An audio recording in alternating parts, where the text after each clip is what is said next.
আজ হচ্ছে রবিবার এখন বাজে হচ্ছে প্রায় 4:30। আর কিছুক্ষণ আগে খেয়ে দিয়ে শুয়েছিলাম। তা ওর বাবা আর আমি একটু যেতাম ছেলের স্কুলের প্যান্ট জামা কিনতে। প্যান্ট জামাগুলো একটু অন্যরকম হয়ে গেছে, সামনে পরীক্ষা আছে। তা হঠাৎ বড়দির মেয়ে ফোন করলো যে মিমি কী করছো? আমি বললাম এই শুয়ে আছি, একটু বেরোবো। তা বলছে চলো না মিমি আজকে একটুখানি ঘুরে আসি কোথা দিয়ে। তা আমি কোথায় যাবি? না চলো আজকে একটু সাউথ সিটি যাই, তোমাকে নিয়ে আর মাকে নিয়ে, আর ভাই যদি যায় ভাইকে নিয়ে যাব। তা তখন আমি বললাম যে ঠিক আছে তাহলে তারা যাব। তা ও ড্রাইভারকে ফোন করেছিল, তা ও ড্রাইভার আজকে আসেনি, মানে ছুটি দিয়ে দিয়েছিল আগেই, যে আজ রবিবার বেরোবো না, ছুটি। কিন্তু এখন হঠাৎ প্রোগ্রাম হয়েছে, তার ড্রাইভার তো বেরিয়ে গেছে, তাই জন্য আবার উবের বুক করা হয়েছে। তা আমি আমার ছেলের পড়া আছে, ছেলেও গেল না। তা আমি, আমার বড়দির মেয়ে আর আমার বড়দি তিনজনে গেলাম একটু সাউথ সিটিতে। ওই একটু ঘুরু হবে, তারপরে ও নিয়ে গেছে মানেই তো কিছু শপিং করে দেবে।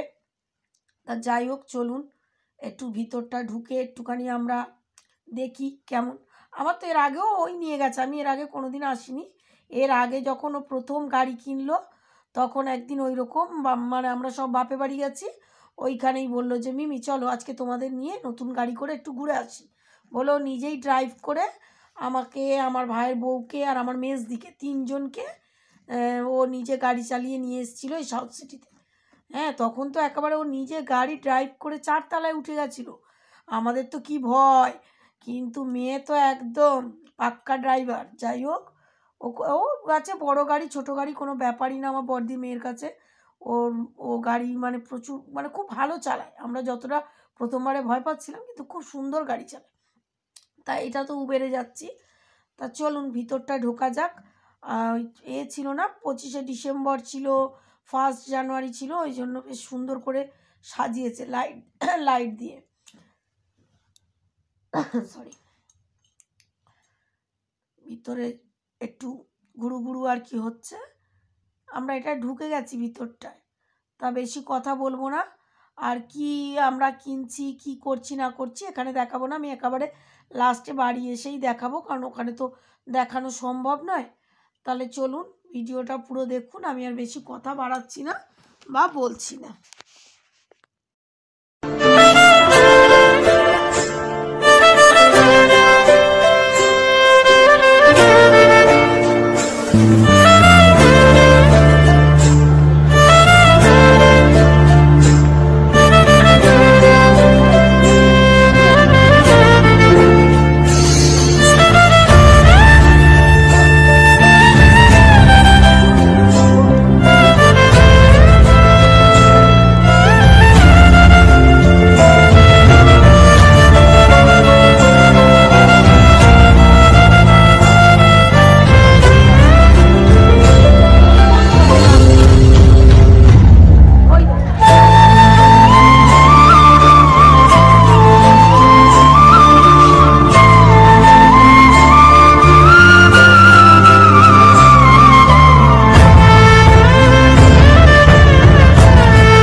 কেনাকাটা তো কমপ্লিট হয়ে গেছে, এইবার আমরা রেস্টুরেন্ট এসেছি, মানে ওই লিফটে করে নিচে চলে এলাম রেস্টুরেন্টে। তা আমরা ও অর্ডার করেছিল, জিজ্ঞেস করলো মিমিরা কি খাবে, যা খুশি নে, খাওয়া নিয়ে কথা। তা ওই ইয়ে করেছিল, ওই হাক্কা নুডলস, পিৎজা আর একটা ডেজার্ট সুইট, এত সুন্দর লাস্টে ডেজার্টটা খেলাম না, মুখে যেন লেগে আছে। তো যাই হোক, আমাদের খাওয়া দাওয়া করে তো একদম খেতে পারিনি, এত খাবার অর্ডার দিয়েছে, প্যাক করে নিয়ে চলে এসেছি। আর এই ডেজার্টটা এত সুন্দর, আমার মুখে যেন লেগে আছে, উফ, অসাধারণ অসাধারণ অসাধারণ। তা যাই হোক, খাওয়া দাওয়া করে একটুখানি আমরা ফটো তুললাম, তুলে আর আমার বড়দির মেয়ে না একদম এইসব ভিডিও করা পছন্দ করে না, এটা দেখতেও বাজে লাগে না, লোকে মানে কীরকম, আমারও খুব একটা ভালো লাগে না যে সবার সামনে ভিডিও করার, কিন্তু আপনারা তো জানেন আমাদের এখন প্রফেশন হয়ে গেছে আর একটা অভ্যাসে দাঁড়িয়ে গেছে ভিডিও করা। তা যাই হোক, একটু আধটু টুকটাক করলাম, বললো করো মিমি একটু টুকটাক, তা ওকে দেখাইনি কারণ ও ক্যামেরা ফেস করে না। হ্যাঁ, ওই ভিডিও করে আমরা খাওয়া দাওয়া করে রেস্টুরেন্ট থেকে বেরিয়ে তারপরে আবার ও উবের ওখানে বসেই বুক করলো, আমরা ওই যেটুকুনি আসতে যেতে ভিডিও করা। কেনাকাটা হয়েছে অনেক, নখানা কুর্তি কেনা হয়েছে, মানে আমার দুটো কুর্তি, আমার বড়দির দুটো কুর্তি, আর আমার বড়দির কুর্তি, মানে ও পিসি, আর ওর একটা বান্ধবী আসবে, ওর বান্ধবীরও কুর্তি, সবাইয়ের জন্য কুর্তি কিনেছে নখানা। তারপরে আমাকে তো অনেকগুলো জিনিস কিনে দিয়েছে। আমি বললাম যে আমার মুখে দেখতো কীরকম কী সব বেরিয়েছে ব্রণর মতো, একটা ভালোও বললো মিমি কী নেবে। তা প্রথমে ওই সব বিভিন্ন রকমের ওখানে তো প্রচুর জিনিস আছে, তাদেরকে বললাম যে একটা না ওসব রাখতে হবে, আমি একটা ভালো কিনেছি, ওই বললো আমাকে দেখিয়ে দিল যে এরকম কালো ব্রণ হয়েছে। তা একটা ক্রিম দিল, একটা স্ক্রাবার কিনে দিল, ক্রিম কিনে দিল, আর একটা লিপ বাম কিনে দিল। ওর মা বললো আমাকে একটা জুতো কিনে দে, তো ওর মাকেও জুতো টুতো আরও কী সব ওই ফেস ওয়াশ অনেক কিছু কিনে দিল। দিয়ে কেনাকাটা করে আমরা যে যার টুকটুক করে বাড়ি চলে এলাম। এখানে একটুখানি ও বললো দাঁড়াও মিমি একটু দাঁড়াও, তোমাদের দুজনকে, মা আর তুমি দাঁড়াও, তোমাদের একটু ফটো তুলে দিই, বলে ওর মা আর আমি একটু দাঁড়ালাম, ও একটু ফটো তুলে দিল। দিয়ে আবার গুটি পায়ে আমরা বাড়ির দিকে রওনা হলাম। বাড়ি ফিরতে 9টা, 4:30 বেরিয়েছি, 9টার মধ্যে মোটামুটি বাড়ি চলে এসেছি। খুব আনন্দ করেছি তিনজনে, খুব মজাও হয়েছে আমাদের। আর যেগুলো কিনে দিয়েছে ওর চয়েসে কিনে দিয়েছে, তা আমরা পরে দেখলাম ট্রায়াল রুমে, বেশ সুন্দরই লাগছিল। তারপরে আর কি গুটি পায়ে চলে এলাম। আমার দিদি বলছে কি যে তুই ভিডিও কর, আমি করবো না, কারণ ও ভিডিও করার মুডে নেই, কারণ ও তো একদম মানে ওকে যেরম করে আমরা নিয়ে চলে এসেছি, মানে খুব কম টাইমে ও রেডি হয়ে বেরিয়েছে। আর আমিও মানে আমার তো অত সাজগোজ লাগে না, যেটুকুনি যা জামা কাপড় পরা আর একটু মুখে ক্রিম মেখে বেরিয়ে যাই। তো তাড়াতাড়ি করে আবার আমরা বাড়ি চলে এলাম। তো কী কিনেছি দেখুন, আমি ওদেরগুলো তো আর দেখাতে পারবো না, আমারটাই দেখাচ্ছি। এটা একটা কুর্তি, খুব সুন্দর। এটা ট্রায়াল রুমে গিয়ে প্রথমে একটু ভাবছিলাম যে এত হালকা কালার নেবো, পিঙ্ক সেট, তা বললো যে মিমি এটা খুব সুন্দর সোবার কালার, তুমি নাও, তা তুমি একটু পরে দেখো। তা পরে দেখলাম সত্যি খুব সুন্দর লাগছিল, আপনাদেরও পরে একদিন দেখাবো, খুব সুন্দর।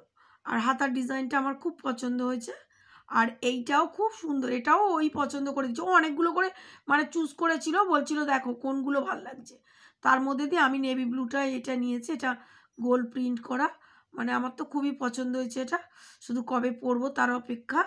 খুব সুন্দর দুটো কুর্তি, আর কাপড় এত সুন্দর, যাই বলেন সাউথ সিটিতে দাম নেই কিন্তু কোয়ালিটি এত সুন্দর না। এর গত বছরেও মানে যে প্রথম ওর সঙ্গে গেছিলাম যেবার, সে বছরেও আমাকে দুটো কুর্তি প্রায় 5,000 টাকা দিয়ে দুটো কুর্তি কিনে দিয়েছিল। হ্যাঁ, সেই দুটো কুর্তি এত সুন্দর, মানে এখনও মানে নতুনের মতো, আর খুব ভালো। আর এই যে ক্রিমগুলো কিনে দিয়েছে, এখনও ইউজ করিনি, করব, দেখা যাক কীরকম রেজাল্ট পাই। তা খুব ভালো। বললো মিমি তুমি ইউটিউবে গিয়ে সার্চ করে দেখে নেবে কীভাবে কী ইউজ করবে। আমি বললাম ঠিক আছে। এটা স্ক্রাবার, আর জানেন তো ওইসব জায়গায় এইসব মানে ব্র্যান্ডেড এইসব প্রোডাক্টগুলো প্রচুর কস্টলি হয়। তো যাই হোক, আমি তো খুব খুশি হয়েছি, ওর মাও খুব খুশি হয়েছে। ও বলছিল কি নেবে, আর আমরা বলি এত কিছু আর কি, আর কিছু না বাবা, এবার বাড়ি চল। বলে খাওয়া দাওয়াও খুব সুন্দর হয়েছে, প্রচুর খেয়ে ফেলেছি, খেয়ে দে বাস বাড়ি। এটা একটা লিপ বামটাও এই একই ব্র্যান্ড।